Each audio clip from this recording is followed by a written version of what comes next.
I want to like, we'll light some sweet grass. Some sweet grass.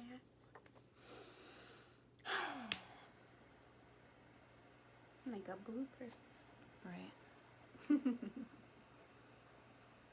Hey, Brucey. I don't know why I'm feeling nervous this time. I know, I was feeling nervous. I have like nervous energy. I didn't have this last time because it feels like, I don't know, putting ourselves out there. Yeah. My sniffly nose and everything. That's alright. Rock your allergies. Okay. I think we should keep this. I actually like We're cleansed. We're good. Okay, energy. We've got energy. We can even do a little sound cleanse. I like it. Calm down a little bit, you know? Mm-hmm.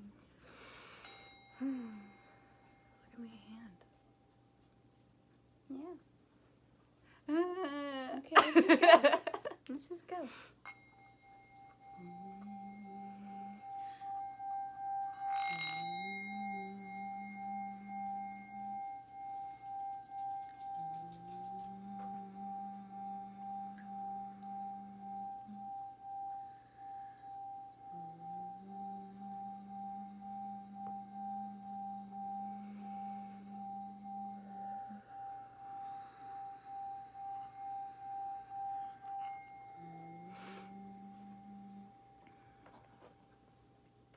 Sound is always so cleansing for me. Should we start with anxiety? I feel like, yeah, being overwhelmed, talking about anxiety, talking about like the very first like small foundational steps that we started taking to like better that, to change that for ourselves. Because I feel like that's kind of what we started out doing, is like recognizing that we had this thing that we were battling constantly. Yeah. This and overwhelming, like, just sensation, like you're drowning almost. Yeah. So hi. Residence TV, we're starting. I Welcome think it's kind back. of fun. Maybe we should keep that. Yeah, you know, it's always, part of it. we can keep whatever we want and drop what doesn't serve. Yeah. It's important to be real because, I mean, like, everyone gets overwhelmed, and I think it's really easy to present like this sanitized version that like, oh no, we're totally prepared. But I feel like a lot of people starting a video, especially like a brand new channel, you're gonna have like the jitters, like to shake it out in the beginning. I guess like starting out for like when we first met, working at like a high pace job, high pressure, very like boss. Stressful. Crying. I joked with my friend that we were taking like relays to like cry in the bathroom in tandem because like one of us would always have to be at the front, and so like I'd go cry for like 10 minutes after a rude client, and then you'd go cry after a rude client, and then I'd go cry. And now when people are rude to me, I'm just like, It's so funny how much pressure we put just on ourselves.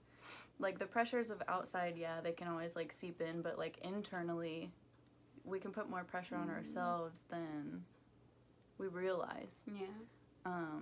And I don't know, recognizing it first, that's honestly like the first step, is just kind of like seeing it for what it is, recognizing that, okay, it is coming mostly from inside myself, and what are the things that I can do to switch that or like change even like the littlest bit of it to like make things more manageable, make life more manageable. You have to like look at it before you can like do anything about it, but the hardest step is like looking at yourself with 100% honesty, without like the veil of like Maya, the illusion of what this world is like about. And we were talking earlier about how a big thing that anxiety is from like looking so much at the big picture and the future that you can't like just look at your like day-to-day experience. And like I was talking to her about something I read one day that helped me a lot, which was like not having 0 days, like even just having a day where you like read a page out of a book, do a simple sketch, just even start laundry, even if you can't fold it. Like it can be those simple things that get you in motion. But like I've always been a big dreamer, and I feel like when you're a big dreamer, you can really get caught in that dream and become so frustrated going back to 0 days, if you don't really know what that is or what the concept is, it's basically like your 0 days are the days where you don't do anything, which is okay to like give yourself the resting periods and things that you need to, but like 0 days talking about like nothing for yourself, like at not all. even brushing your teeth, not brushing opening your the hair, shade or on like the window, opening getting sun, getting fresh air for yourself, or drinking like a glass of water, like those simple things that we can do. Because we compare and compete all the time. It's like, I can't do as much as like that person, therefore I'm a failure somehow. Right. You know? So like just implementing that one little thing that you can do, and focusing on, like she said, not having those 0 days where you're just putting in like no effort for yourself, no self-love, no self-care. You just are kind of like in this floating headspace where you don't really know if you can, but once you start doing those little things, it's kind of like a little confidence builder, and then you just build off of that from there, and you start doing like bigger things. Maybe you start doing yoga, maybe like you've mastered brushing your teeth every day, so now you can start like drinking water every day too, or like flossing every day. Like, I've just started brushing my just teeth building twice a it day. up, I'm right? so proud of myself. I'm like, hell yeah. Starting small, man, that's all it kind of like stems from. And just not comparing yourself so much to others, because that's something like we've both struggled with like eating disorders in the past. I got to the point where I had friends stage an intervention for me because I was being so unhealthy, and it was so painful for me at first, because I was like, well, I'm just trying to like better myself. But I've realized self-care is such a multifaceted thing, and it's not always like the obvious thing, because like for me, I got addicted to going to the gym, and like that became an unhealthy Which a addiction. lot of people would say, oh, good for you, like I wish I could be addicted to going to the gym, but it can go, it can like waver, you know, like you push the envelope so far to where it becomes like not a great thing. And especially with like addictive personalities and like falling into overindulgence and not knowing where to like place that boundary for yourself, or even how to like take care of yourself in the way that you should be while you're working those things into your life, because it can easily, even though start out as a positive thing, can turn into something toxic if you're not careful. And like she mentioned earlier how like it's crazy how like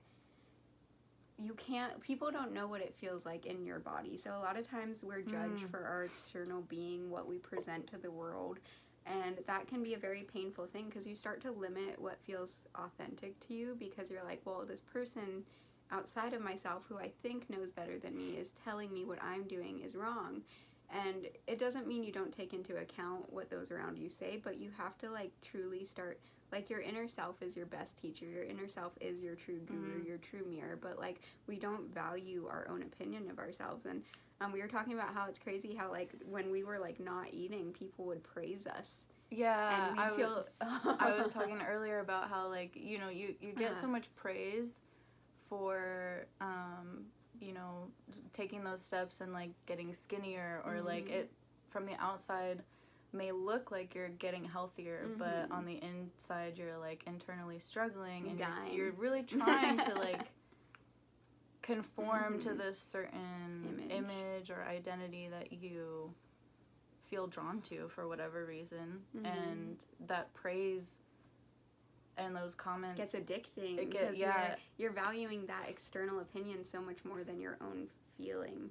And you start to learn to like not listen to your own body, but to listen to what others are saying. And I think a lot of my anxiety came from constantly trying to please others and constantly seeking praise, but not really looking after myself and being my own friend. And there's like this like term that like we've gone into a lot, which is like parent your inner child. Yes. And a lot of times we stop doing that. And like, I mean, I know we both talked about like we have serious like mom issues, like real bad, and some tough stuff. Yeah. And when you have grown up in like an environment where maybe you didn't have the guidance that you sought or the mentorship that you sought, you start to seek that in the outside world. And I feel like you automatically are just going to be placed in like that anxiety bracket. If you've been raised in an unstable Constant environment, pleasing, or like how do I get conditional love Mm-hmm. rather than unconditional love, it's like you feel like you have to perform, in order to get that or receive that. And we've both definitely dealt with that our whole lives. Yeah. And like, it's crazy because the journey to unconditionally loving yourself is such a it's like almost like a slug crawling from the mud. Like, it's not this beautiful rainbow crystal process. Like, there's so much beauty to it, but you have to sometimes go through very dark pits of depression and anxiety to start to learn to rely on yourself. And there's these really heavy realizations that come up where you're like, it clicks and you're like, whoa, this was happening and I didn't even realize that that's what it was. And the ego death is this breaking, this pain. I was going through this experience where when the pandemic hit, I didn't have a job for a long time, basically was like homeless, and I started feeling these sharp pains in my heart, and they weren't like health pains. They were like, it felt like just this like stabbing sensation of like my validity. I'd placed all of it on being like this like earner and being this like independent person, and suddenly to sink so low, I had to reassess how I thought of myself and how where I does your value come from? Because it was conditionally loving myself. I conditionally loved myself so long as I could take care of myself. Because growing up, my mom was unemployed for like 20 years, and she always had to get assistance all the time. Like, we couldn't get food from the regular grocery store. Our power would be shut off for 6 months at a time. Our water would get shut off for months at a time. We didn't have a bathroom door for years. Like, I never felt a sense of independence or privacy. So growing up, I told myself, if I can't fully independently support myself, I'm a failure.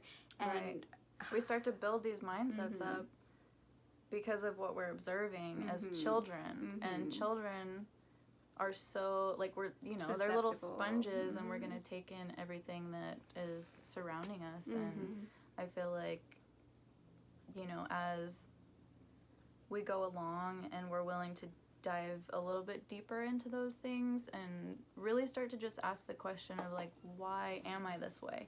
Why do I think these things? Start questioning your own self and the way that you think about certain things that happen in your life, and then slowly start to change it. And learning how to listen to your own voice. I've had a really hard time just like sitting down and thinking about like, okay, what do I want? What is Ashley? What am I gonna do? Without judging, thinking about the path that others might expect me to take, or thinking about, oh, well, what if I do this and people don't respond the way I'm expecting, that kind of thing. Oh, God, what if people don't like me?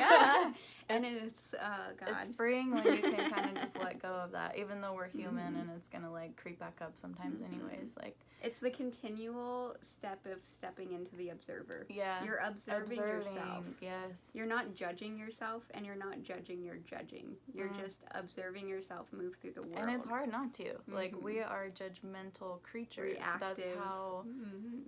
That's just, it's human, right? And we're all here having this crazy human experience, trying to navigate life and do the best that we can. But going back to, like, anxiety, some things that we've done, like, very first baby steps, I would say for me, starting out on my own journey, it was the easiest thing for me to do. It was just, like, distracting myself a little bit.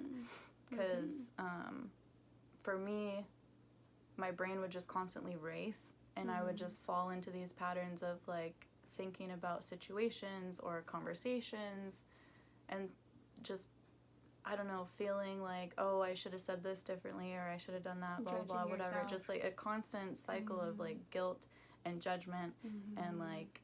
shame. Yeah, for no reason.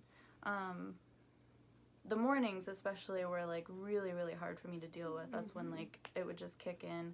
I would constantly have panic attacks in the morning because I just didn't know what to do with these emotions that were rising.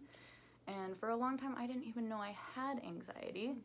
I just thought it was, like, normal. Something normal that everyone goes through all that. And I'm like, no. Once I started, realizing that not everybody was going through these things, I'm like, okay, what's happening? What can I do to change this? Because this is hell. Like, it was Recognizing really it. hell to experience, like, that much panic and that much Pain. emotion every single morning. Mm-hmm. So what I started doing was just, like, watching videos in the morning that I knew were going to brighten my mood, or maybe I could just distract myself, listen to something that someone else was saying or talking about, or just something funny in the morning to focus on rather than focusing on my thoughts. And that really kicked off, like, okay, I can change this. And then it just spiraled from there. It's crazy to me that you have such, like, a clear version of your journey, because I just feel like this, like, gelatinous mess of just, like, emotion and experience. And I feel like a lot of times I say I feel like water, like, I just flow into whatever container. Like, I don't really feel, like, defined per se by any particular experiences. Like, I talk a lot about how, like, my life feels like this, like, quilt, and there's so many experiences that could be looked at as, like, ugly or jaded, but, like, part of my experience has been, like, recognizing duality and releasing duality, in the sense of, like, before, I always had to define things as bad or good. Like, I had to be like, this thing is bad, this thing is good, this thing is bad, this thing is good. We want do good that. things. We chase the highs, and I always chase the high in many different ways. And I guess, like, the biggest thing that has helped me is, like, learning to allow to whatever is happening. Sometimes good things happen, sometimes bad things happen. And honestly, you're not really in control of those too much. You're in control of your self. And in yoga, there's this term of when you're,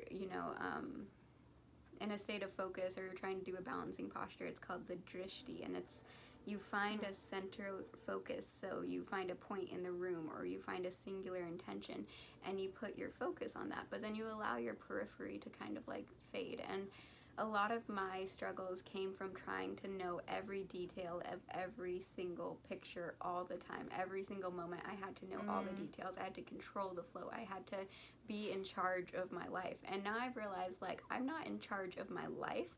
I am just aware of my consciousness. And as I release things having to be good or bad, I allow it. So I can have a bad day or a bad moment, and it doesn't make my life bad. It doesn't make my year bad. It doesn't make me bad. It's just simply where I am in the moment.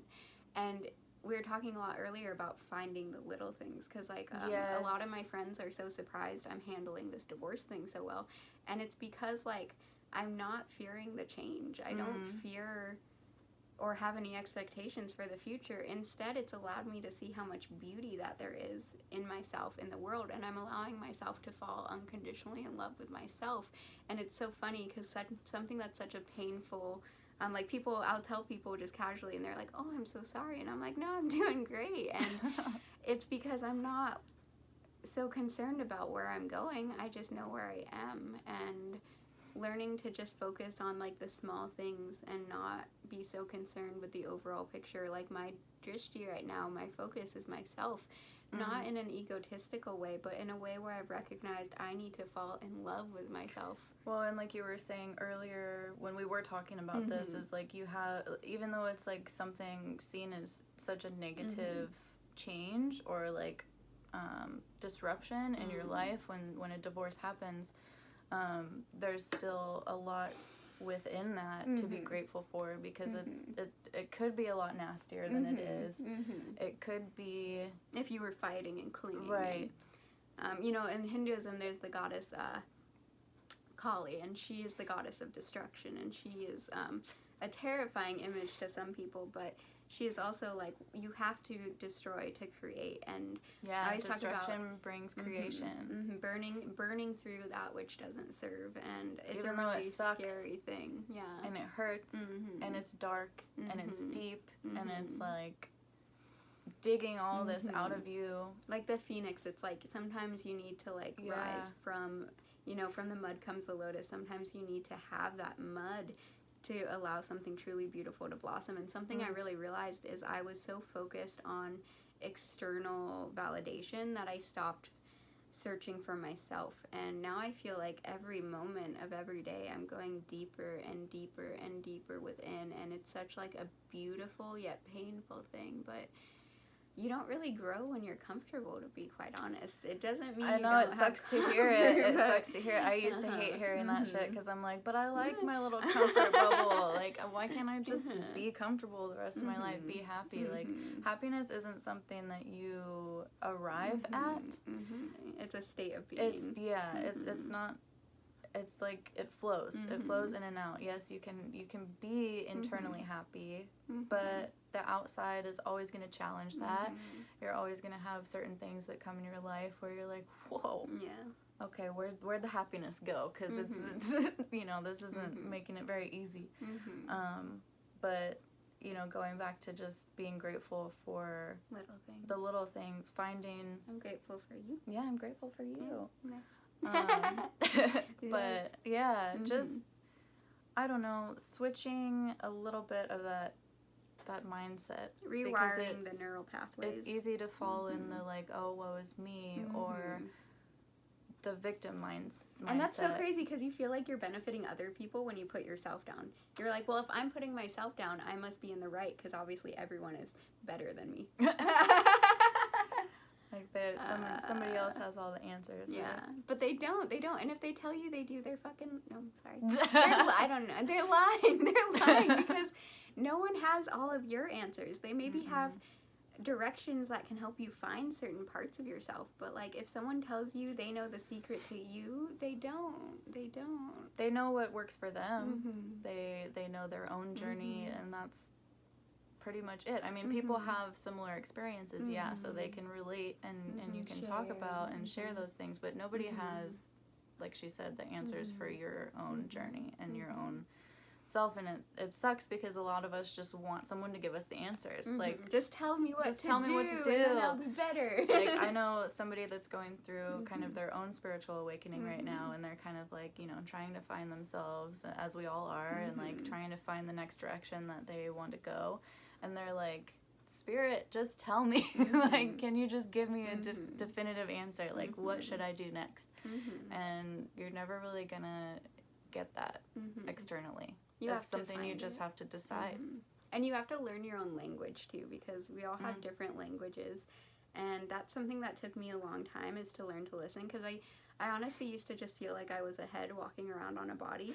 And now I realize my mind is just like a component of this whole being, and I've had to learn how to listen to my mind, my spirit, my body, my soul, and my emotions, and it's all interworking. And yoga actually means union, and it's finding that union of all things that allows you to kind of take that off of your practice. And it's interesting when you start the spiritual journey, how you view, like, you delineate between your life and your practice, but then as you go deeper and deeper and deeper, you realize your life is your practice, your life is your lesson, and there's no delineation. There's just moments of when you're doing these, like, active things to strengthen your inner being, and then you take that into the world, which is then your active actualization process of your practice. And then it's like a clock. You're just going around getting closer and closer and closer to center, which is you. And you know, everything's a teacher, and everyone is a teacher, and that's why we're sharing all this, because everyone has a story to share. Everyone has that little bit of a teacher inside of them where, you know, we all want to be heard. We all want to share our experiences because humans are so, like, we want to connect, but at the same time we want to just stay shut off because the world is scary. Yeah, we want to stay in that comfort and that safe zone, but being vulnerable is so hard because for a long time I thought vulnerability was weakness, and I really thought that's because it's portrayed that way by a lot of people.